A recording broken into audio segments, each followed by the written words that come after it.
In this video, I'm going to go over forum bias, bias in writing, the importance of recognizing media bias. What is bias in writing? Recognizing media bias is crucial in today's information-saturated world. Bias refers to the tendency of media outlets to present information in a way that aligns with their own perspectives or interests, often influencing the audience's perception of events, issues, and individuals. Media bias can come in various forms, such as the selection and framing of stories, the use of language, the choice of sources, and the omission of certain facts. Understanding media bias is important for several reasons. Objective information. Recognizing bias allows individuals to critically evaluate the information they consume. By understanding the potential slant or agenda behind a news article, one can seek out multiple sources and viewpoints to form a more comprehensive and balanced understanding of an issue. Informed decision making. Media bias can shape public opinion and influence political, social, and economic decision making. Being aware of bias enables individuals to make more informed choices and reduces the risk of being swayed by one-sided or misleading information. Preserving democracy. A well-functioning democracy relies on an informed citizenry. Media bias can undermine democratic processes by presenting a skewed portrayal of events, suppressing dissenting voices, or manipulating public perception. Recognizing bias allows individuals to engage in more informed and critical discussions, fostering a healthier democratic society. And so when you write your paper, you want to avoid being one-sided. You want to create a fair and balanced picture of your topic. So that's why it's important to know how to use the counter-argument and rebuttal paragraph in your argumentative essay so that your essay can be objective and neutral and professional. And you can then be able to talk about multiple viewpoints in your argumentative essay to strengthen your argument. So bias, we want to avoid bias. And so although bias is around us everywhere, it's just that we want to avoid harmful bias. Having a bias isn't necessarily bad. Bias means preferences and choices that we all have. So if I have a bias for chocolate ice cream rather than vanilla ice cream, that's not a bad thing. Bias only becomes bad if it harms others, such as if ageism, for instance. That means that older workers are discriminated against in hiring. Then bias becomes bad. So, that's for the Week 7 forum, personal bias. So in this case, we're going to talking about bias in writing. This means that you only write about one side of an issue, or if you're a news broadcaster, you only talk about one side of a story. And so some newscasters will only talk about how great Trump is. Other newscasters will talk about, oh wow, how great Biden is. So you don't want to always just think of something as one-sided. And whenever someone writes something that's one-sided or broadcasts news that's one-sided for ratings, then you know not to believe in it's called the cherry picking fallacy, is when you cherry pick your facts rather than presenting both sides of an issue. Remember, the O in kapow stands for objectivity, means that whatever source that you choose for your paper, credible source, needs to be objective. The opposite of objectivity is bias in writing, and that's what you want to avoid. So bias in writing refers to a partiality or inclination toward a particular perspective, opinion, or ideology that influences the presentation of information. It can occur in various forms, such as political bias, ideological bias, cultural bias or personal bias. Political bias means that you only believe what the Republicans believe, and that's it. That's your worldview. Or you only believe what the Democrats believe, and that's your worldview. Ideological bias is very similar. That means that your ideas fall along conservative or liberal lines. That's the way you think. That's your worldview. Cultural bias means that you think one culture is more civilized than another culture. And so throughout most of American history, European history and culture was seen as superior to the rest of the world. So if you study American literature, a lot of American literature tended to slant towards whatever Europe was doing. And the Americans took pains to try to create their own identity separate from Europe. But just because you prefer one culture over another, and you think that European culture is superior to, say, Chinese culture, that's cultural bias. Personal bias, well, that's what we're going to study next week. In other words, what personal biases do you have that harm other people? So that's what bias is. As long as you have a bias that doesn't harm anybody, that's okay. So bias in writing can manifest in the choice of words, the selection and interpretation of evidence, the framing of arguments, and the overall tone of the text. While complete objectivity in writing is difficult to achieve, it is important for writers to strive for fairness, balance, and accuracy. Recognizing and acknowledging one's own biases is essential to maintaining credibility and ethical standards in writing. So that means that journalists need to present both sides of an issue.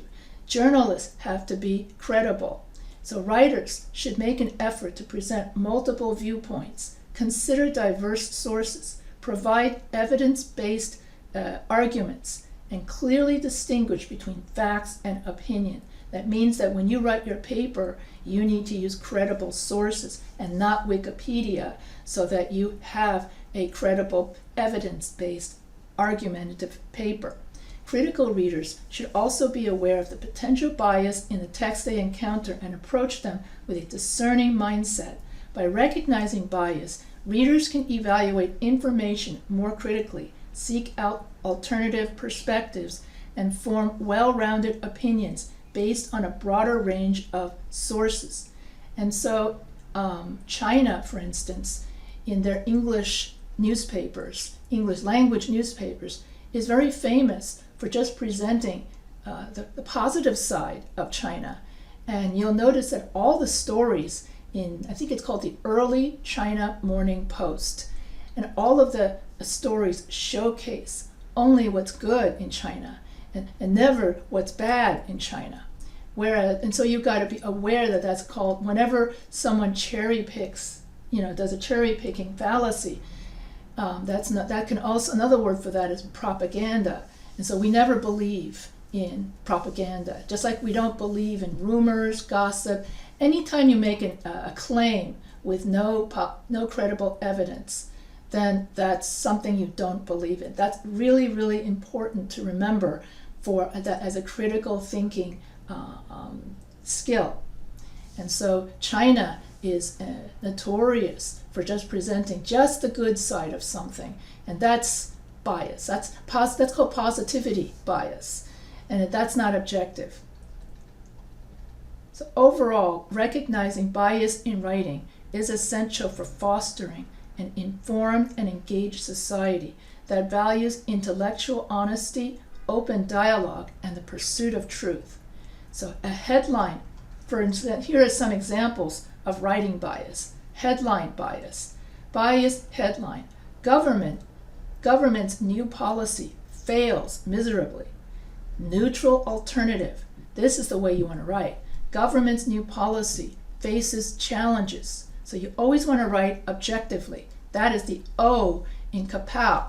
In order, when you ascertain whether you got a credible source, you've got to make sure that it's objective. O for objective. Framing bias. Bias framing. In other words, you're using certain words to slant towards a certain opinion. So it's like a loaded question. Controversial law splits the nation. So whenever you have, over dramatic words such as clickbait, when you have clickbait, something with lots of exclamation points. So that's biased framing. In other words, they're making you manipulate public opinion towards a certain way. Neutral alternative. That's known as a framing bias. When you use controversial words instead of neutral words to manipulate public opinion. Instead, a neutral alternative would be law sparks diverse opinions among citizens. Now you notice that the neutral alternative sounds rather dull, doesn't it? And this is the reason why TV shows prefer to do biased framing, because it brings up the ratings. When you make people angry, that's how you bring the ratings in. And that's what a lot of the not so ethical newscasters do. They divide the nation by catering to either just the conservatives or catering just to the Democrats. And so being neutral is dull. So that's why most newscasters go for these biases to get in the ratings. Same thing with social media. Do we want to believe in biased reporting? No, just like we don't believe in social media either, because social media is also notorious for getting us angry in order for us to do more clicking and scrolling when you're interested and angry than if you just have neutral alternative. That's why nobody does neutral anymore, because it's boring. But it's wrong. So neutral is the right way to write, even if it's boring. Source bias. Biased reporting. Okay, that's what I've been talking about. It's when a news outlet consistently quotes only one side of a political debate. And so you have one, so for instance, Fox News, always on the side of the Republicans. And anything Biden does is terrible. And anything that Trump or DeSantis or any other Republican does, that's like they're heroes or something. And then CNN is the opposite. Anything that Trump or DeSantis or Republicans do stinks, while anything that Biden does, he might as well be, a hero, or like you love the ground he walks on. So bias reporting, that is source bias, is a news outlet when you just talk about one side of a political debate while ignoring or downplaying the arguments of the other side.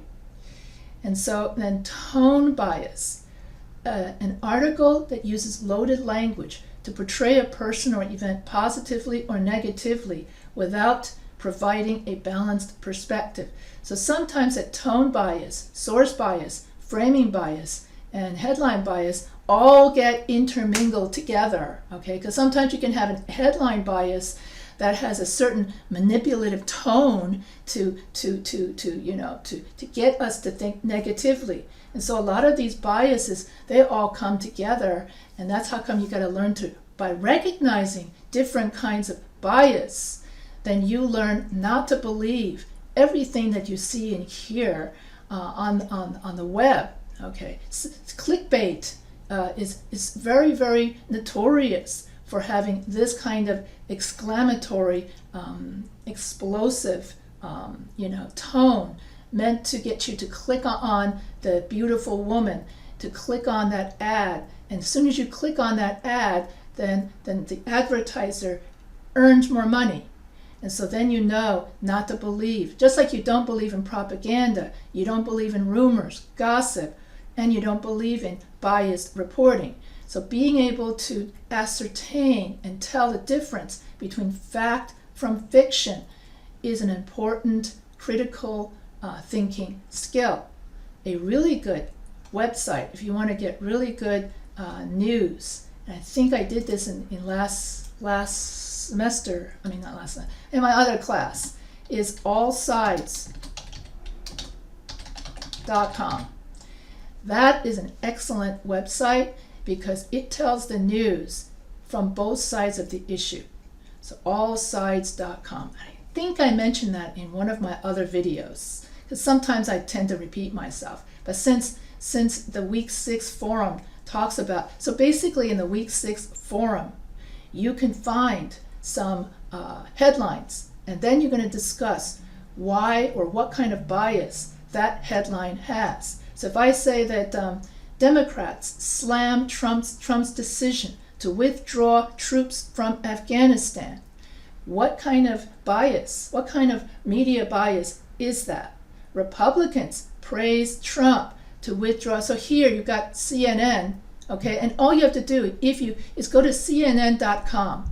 You're going to see everything that Trump does stinks, and everything Biden does, he's like something, not Biden, everything that CNN is very Democrat, and everything Biden does, he's a hero, and anything Trump does, he's not a hero. FoxNews.com is the opposite. You're going to notice everything Republican, DeSantis and Trump, everything the Republicans do is great. And then the Democrats, you're going to see Biden portrayed as old, senile, and so on and so forth. So anything the Democrat, and also you get a lot of stuff on Hunter Biden and all the corruption. Okay, so basically CNN will focus on the corruption that the Republicans are doing, and then Fox News focuses on the corruption that the Democrats are doing. So all you have to do is go to foxnews.com or CNN.com just to see this kind of bias. And then you could take out any of those headlines from those sources and then describe in the week 6 forum why is there media bias. Okay, so that's one way in which you can put in stuff into your week 6 forum, is to demonstrate and go to CNN and Fox News, and you can see for yourself that kind of one-sided reporting. And so Biden loses control of the border as migrants flood into U.S. So what do you mean by lose control? Then you picture somebody's car going over a cliff. So that kind of exclamatory language just shouts, just reeks of, bias. So that's the Washington Times. Biden's handling of the economy is a disaster. So that would be very like, this is Wall Street Journal.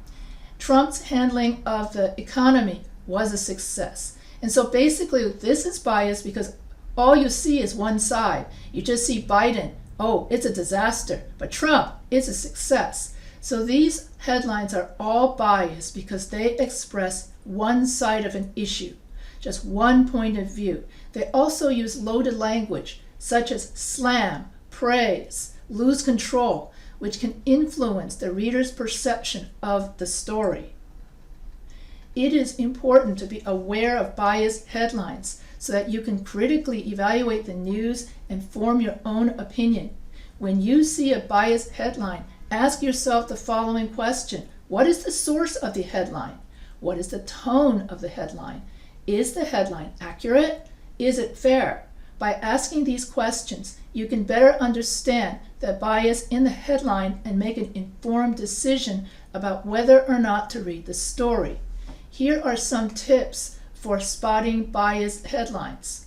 Look for loaded language. Loaded language is language that is designed to evoke an emotional response from the reader. For example, the headline, Biden loses control of the border, uses the loaded word loses to make it sound like Biden is incompetent.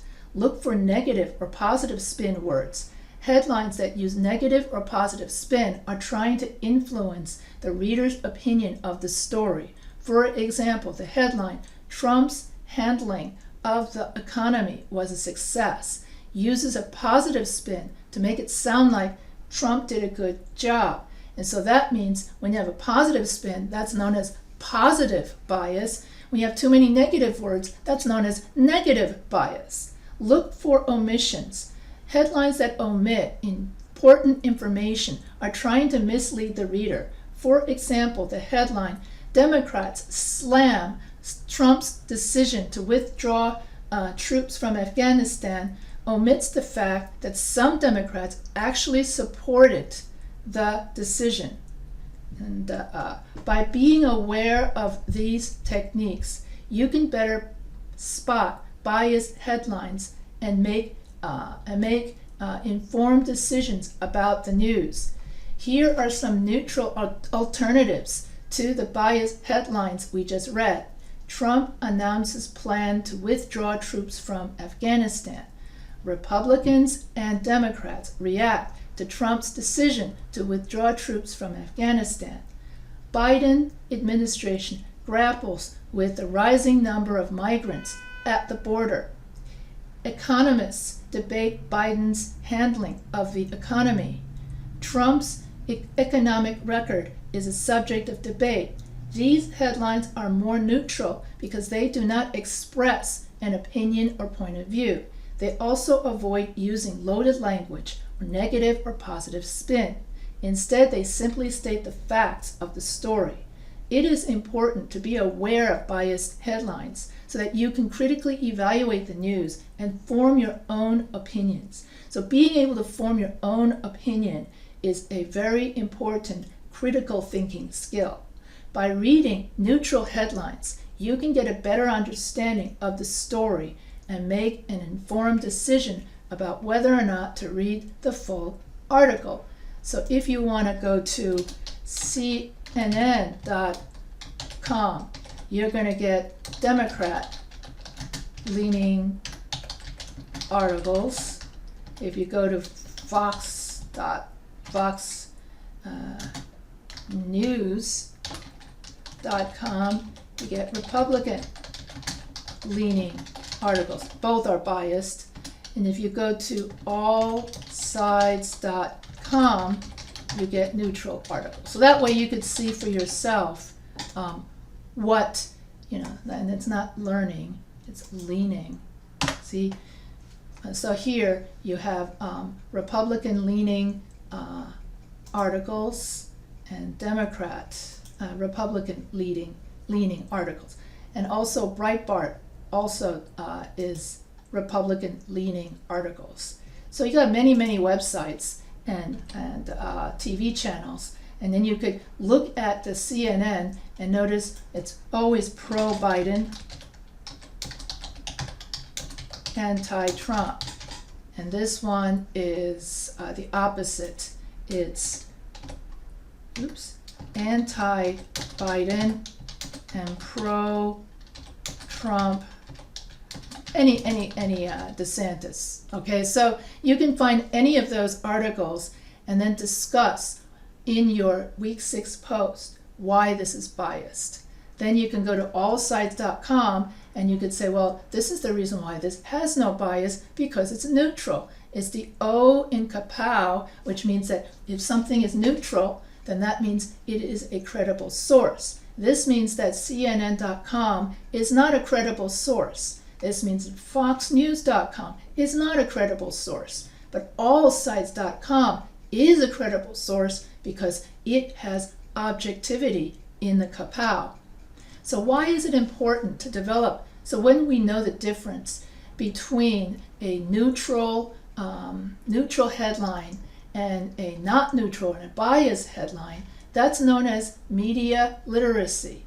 So media literacy refers to the ability to assess, analyze, evaluate, and create media messages that is objective, and also that you understand the difference between propaganda, fact, and fiction. And so why is it important to understand media, to have media literacy? It means that you don't believe the news that you see on social media, for instance. You become skeptical about what you hear on TV. And you're not just easily led by the nose just because somebody dresses in a nice suit and says it on TV. Just because it's written down doesn't make it true. And so having media literacy gives you critical thinking. So when you have critical thinking, that means you think for yourself. You come up with your own opinions, and you decide for yourself what is true and what is not. You don't let some smooth talker lead you by the nose. So by understanding the techniques and strategies used in media production, individuals can make informed decisions, identify bias and misinformation, and form well-rounded opinions. Empowerment. So media literacy empowers individuals to become active participants. So that means empowerment means you're not so easily led by the nose. You're not some doormat that people could just walk all over and you just think whatever they want, okay? You can make your own decisions. This makes you a much more effective voter, and it encourages civic engagement, social justice, media activism, and promoting a more democratic and inclusive society. And also media literacy means that you don't believe everything that you read on social media.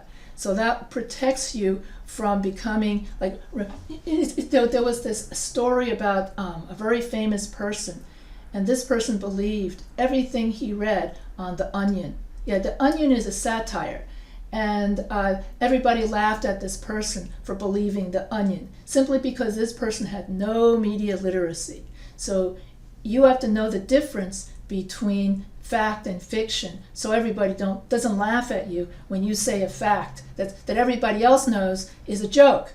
So when you have media literacy, it makes you a more informed reader, it makes you a lifelong learner, and it makes you aware of what to believe and what not to believe. And that is a critical skill in critical thinking, so that you can have well-rounded opinions. What are fallacies? Fallacies are mistakes in reasoning. Fallacies are simply illogical arguments that don't make sense. So whenever you make a claim and you don't have evidence to back up that claim, that's a fallacy, okay? And anytime you jump to a conclusion and you base that on non-credible evidence, that's also a fallacy. And so here, I shouldn't have to clean my room. It's not fair. None of my friends have to clean the room. So this is an example of a fallacy called appeal to fairness. The person argues that something should be true or false based on what they think is true, rather than presenting a logical reason. Just because their friends don't have to clean their room doesn't mean they shouldn't have to either. And so here, I'm guessing they shouldn't have to either. Slippery slope fallacy. I don't think that's right either. I think it was, slippery slope fallacy. The new mayor wants to increase taxes. If we let that happen, we'll all end up homeless and hungry. This means you're jumping to conclusions, for one thing, and then explanation. This is an example of a fallacy called slippery slope. The person claims that if one thing happens, increasing taxes, it will automatically lead to a series of extreme negative circumstances, such as being homeless and hungry. However, they haven't provided evidence to provide this extreme prediction. Politicians do this all the time, is they make extreme predictions in order to manipulate our emotions of usually fear or anger in order for us to vote for him. And so you want to avoid falling for fallacious arguments. So this is slippery slope. So you always, when you make a claim, you have to back it up with credible evidence. Ad hominem fallacy. Scientists say that vaccines are safe and effective, but what do they know? They're just paid by the pharmaceutical companies. Explanation. This is an example of a fallacy called ad hominem. Instead of addressing the argument that vaccines are safe and effective, the person attacks the character of the scientist by claiming they're biased.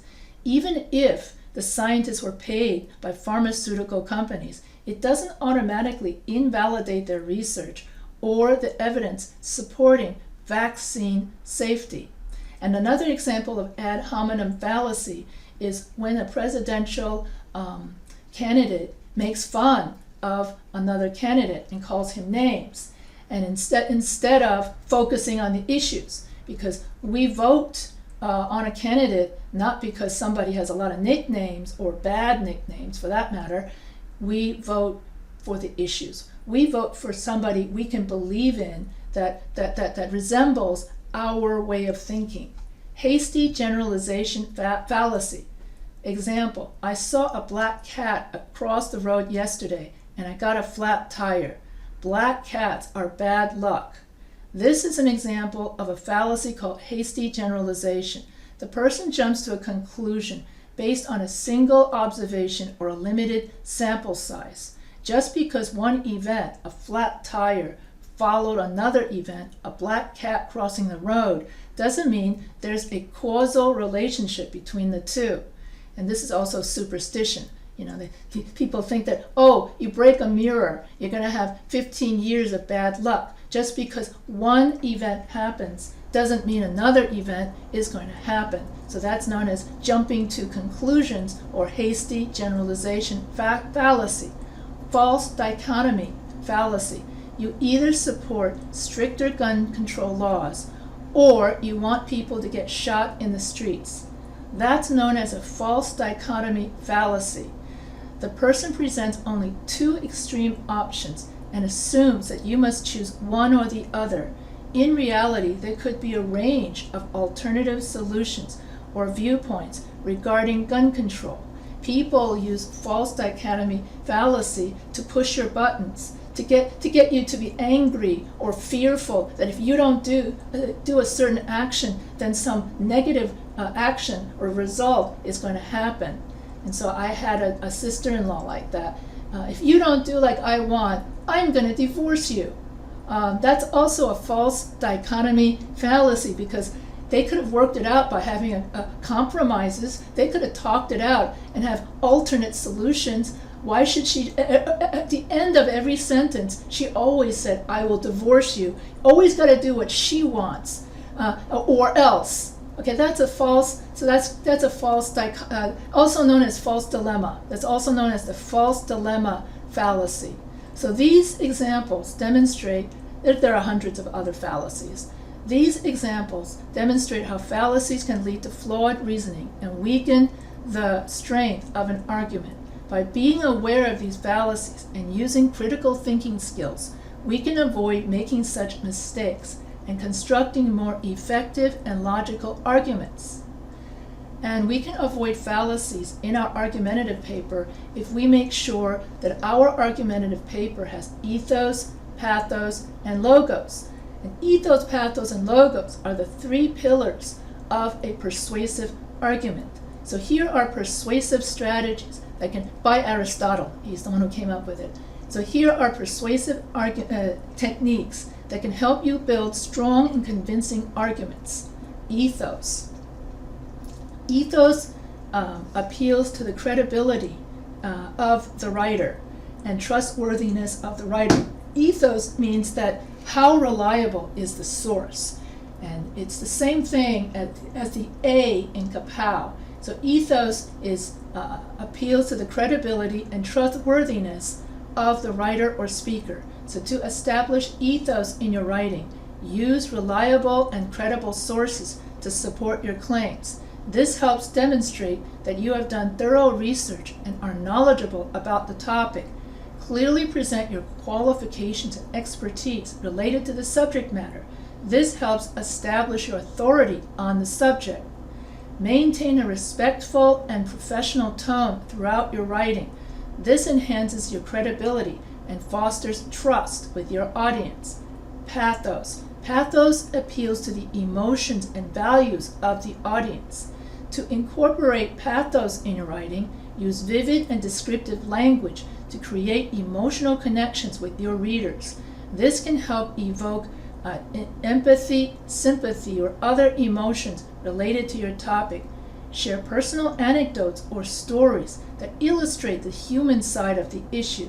This can make your writing more relatable and emotionally engaging. Use powerful imagery or metaphors to appeal to the senses and create emotional impact. Logos.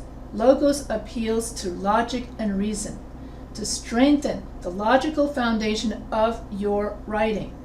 Provide clear and rational arguments supported by evidence, facts, and logical reasoning.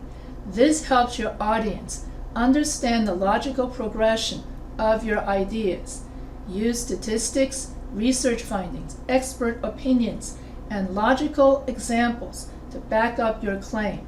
This adds credibility and strength to the persuasiveness of your arguments. Structure your writing in a logical and coherent manner. Use headings, subheadings, and transitions to guide your readers through your ideas systematically.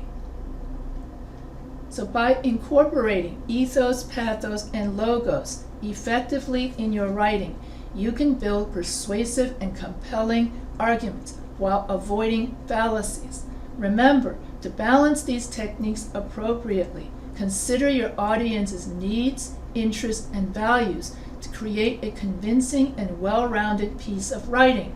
So another thing that you can put in your Week 6 forum, you can write about why your paper, it has ethos, pathos, and logos. Or you can find a presidential speech and you can write, this speech has good argumentation and is not a fallacy because it has ethos, pathos, and logos. And so for the Week 6 forum, either you describe why a certain article is biased, or you find a speech and then you describe that this article, it does not have any fallacies and has ethos, pathos, and logos. So either one is fine. So I guess I could write that down. Is possible Week 6 forum posts. Okay, find a biased article from Fox.com or CNN.com and describe what kind of media bias that headline has. Or you can choose a presidential speech. So you could choose something from Kennedy, Obama, Abraham Lincoln, just come off the top of my head, Franklin D. Roosevelt, Martin Luther King. Okay, it's not a presidential speech, but okay. So then you choose the speech and describe how these speeches are, not speeches, speeches are valid and without fallacies, because these speeches have ethos, pathos, and logos. For instance, if you did I Have a Dream, you would say ethos would be Martin Luther King. He's credible because he's an expert on what it's like to experience racism. Okay, Martin Luther King Jr. Oh my goodness. Wow, am I getting, okay. And then you would write pathos. Martin Luther King knows how to use a lot of alliteration, and he knows, and the way, the tone, the voice, the way he speaks, it just gets to, it appeals to the emotional foundation of the reader. And logos, Martin Luther King definitely sticks to one subject of the injustice of racism. Okay, so that's how you would do ethos, pathos, logos. So you could do that for your Week 6 forum. You could choose a presidential speech and describe how it's valid and without fallacies. Or you can find a biased article from Fox News or CNN and describe, here you have Fox News. This is a biased article from Fox News because they're making fun of Biden. Or this is a biased article from CNN because they're making fun of Trump. Okay, and then you want to find you could also, this is the third, is find a non-biased from allsides.com and describe why that article is non-biased because it presents both sides of an issue. It's up to you, okay? You can do any A, B, or C. Oh, I didn't put in A, B, or C. Okay, you could do any of these. A, B, or C. Okay, any one of these are fine, and that's up to you to decide. And then you could just comment on your neighbors, and then when you post it to students, you can discuss, wow, you're right, this Biden article is really biased because all they talk about is just how old and incompetent Biden is. That would be Fox.com. And then you go to CNN.com. Yeah, Trump he's not a good president because he's, all these crimes that he committed. Fox, going back to Fox, he's not a good president because the Biden family is some kind of mafia. You go back to CNN, Trump is not a good president because he's a mafia. They actually sometimes insult each other with the same insults too, interestingly. Biden being mafia or Trump being, whatever. It all depends on your audience, and that's also known as confirmation bias. That's got to do with personal bias. When a certain audience, like conservatives, and we'll all watch Fox.com, and then all the Democrats are going to watch CNN.com because everybody likes to hear what they already believe in. So people who believe in CNN, who don't like Trump, are all going to watch CNN, and people who like Trump are all going to watch Fox.com. That's called confirmation bias, and that's personal bias, and that's what we're going to study for week 7. So I'm going to end this so if you have any questions about bias, feel free. And by the way, I usually teach an entire class of 8 weeks just on this one subject. So you're getting the 40-minute condensed version, okay?